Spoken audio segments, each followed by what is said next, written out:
قبلہ روایت ہے، پڑھ کے دیکھیے کہ ایک خطوط کا سلسلہ یزید کی طرف چلا. اب ایک خط، دوسرا خط، جب یزید نے خط پڑھے نا کہ کوفہ سے یہ خبریں آ رہی ہیں، تو یزید نے اپنے ایک دوست جو عیسائی تھا اس سے مشورہ کیا کہ اس جو عیسائی دوست، اس کا نام تھا جان بن منصور، عیسائی تھا. اس سے مشورہ کیا کہ اے جان، کوفہ میں سفیر حسین حضرت مسلم ابن عقیل علیہ السلام مقرر ہوئے ہیں اور معاذ اللہ لوگوں کو برگلا رہے ہیں اور بیعت حسین علیہ السلام کی بیعت لے رہے ہیں، لہذا اس کے لیے تم اب بہتر تجویز کیا دیتے ہو؟ اب یہ جو عیسائی یزید کا دوست تھا جان بن منصور، اس نے مشورہ دیا کہ اے یزید، اس طرح کر، کوئی ایسا صفاق، سخت اور ظالم اور جابر بندہ ڈھونڈ اور اس کو کوفہ کی طرف منتقل کر، اسے مقرر کر بشیر، نعمان بن بشیر کی جگہ پر. راوی کہتا ہے کہ ساتھ ہی جان بن منصور نے مشورہ دیا کہ اے یزید، عبید اللہ ابن زیاد اس معاملے کے لیے بہترین ہے. غور کر رہے ہیں کہ بلا ابھی لوگ کہتے ہیں کہ یزید ایسے تھا، نیک تھا، صالح تھا، جس کی دوستی عیسائیوں کے ساتھ ہو، جس کے مشورے عیسائیوں سے ہو، اس سے نیکی کا گمان کرنا معاذ اللہ علیہ اعوذ باللہ تعالی. دوستان محترم، جان نے مشورہ دیا عبید اللہ. اور قبلہ یہ بھی عرض کروں، جانتے ہیں عبید اللہ ابن زیاد کی ہسٹری کیا ہے؟ اب پڑھ کے دیکھیں، کردار یزید کو پڑھیں، تاریخ ابن خلدون کو پڑھیں، متعدد سیر، کتب سیر میں یہ روایات کھلے عام ملیں گی. عبید اللہ ابن زیاد کون تھا؟ یہ زیاد کا بیٹا تھا. اب زیاد کون تھا؟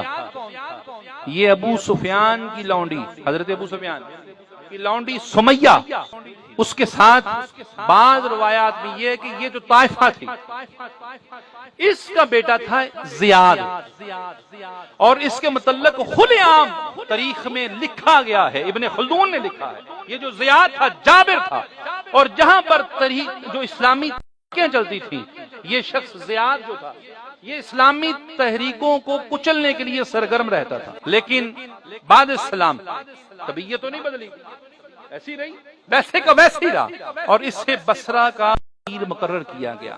تاریخ ابن خلدون متعدد تواریخ میں لکھا ہے کہ زیاد کو بصرہ کا امیر مقرر کیا گیا. اب جو یہ زیاد تھا اس کا تعلق تھا مرجانہ سے. اب مرجانہ متعلق آپ پڑھ کے دیکھیں، طائفہ تھی، عیاش عورت تھی، اس میں سے زیاد میں سے یہ عبید اللہ پیدا ہوا. اور زیاد کی مرگ کے بعد جو مرجانہ تھی اس کا نکاح ہوا شیرویہ، ایران کا شخص تھا، وہ عیسائی تھا، اس کے ساتھ اس کا نکاح ہوا. اب زیاد جو عبید اللہ ابن زیاد تھا ساری زندگی ایک عیسائی کی زیر کفالت رہا، اس کی زیر اثر اس کی پرورش ہوتی رہی. اس لیے محدثین نے اور بڑے بڑے جو سیر لکھنے والے ہیں انہوں نے ابن زیاد، عبید اللہ ابن زیاد کو ابن مرجانہ لکھا ہے، یعنی کہ طائفہ کا بیٹا. اور روایت میں آتا ہے اسے یزید نے خط لکھا کہ جتنی جلدی ہو سکتی ہے بصرہ کو چھوڑ اور کوفہ سنبھال لے. روایت میں آتا ہے کہ ابن عبید اللہ ابن زیاد نے بصرہ کا امیر مقرر کیا اپنے بھائی عثمان بن زیاد کو، اور خود کوفہ کی طرف روانہ ہوا. قبلہ روایت ہے اس ظالم اور صفاق انسان نے 500 سپاہی جو اپنے کماندار تھے وہ ساتھ لیے اور کوفہ شہر کے باہر آ کے اپنے خیمے لگائے اور رات کا انتظار کیا.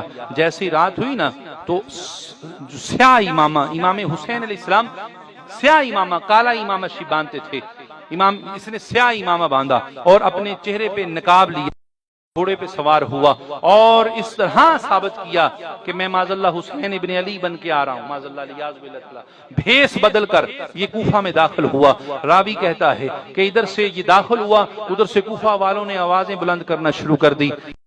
آ گئے، ابن مصطفیٰ آ گیا، رسول اللہ کا بیٹا آ گیا، اہلاً و سہلاً یا حسین، مرحبا یا حسین، خوش آمدید یا حسین. یہ نعرے بلند ہوئے نا تو اسے اندازہ ہو گیا کہ لوگ کس شوق سے، کس محبت سے امام حسین کا انتظار کر رہے ہیں. قبلہ روایت ہے کہ اس نے جاتے ہی جب دارالامارت میں داخل ہوا نا تو اس نے خطوط لکھے، جتنے سردار تھے کوفہ کے ان کی طرف کے تمام سرداروں کو دارالامارت بلایا جائے، اور جو یزید کا پروانہ تھا نعمان بن بشیر کے نام، وہ پروانہ دیا اور اسے معزول کیا اور خود تخت نشین ہوا۔ اور روایت میں ہے کہ نعمان بن بشیر نے جب یزید کا پروانہ پڑھا نا تو انا للہ و انا الیہ راجعون کہتے ہوئے آپ دارالامارت سے نکل گئے، گھر چلے گئے۔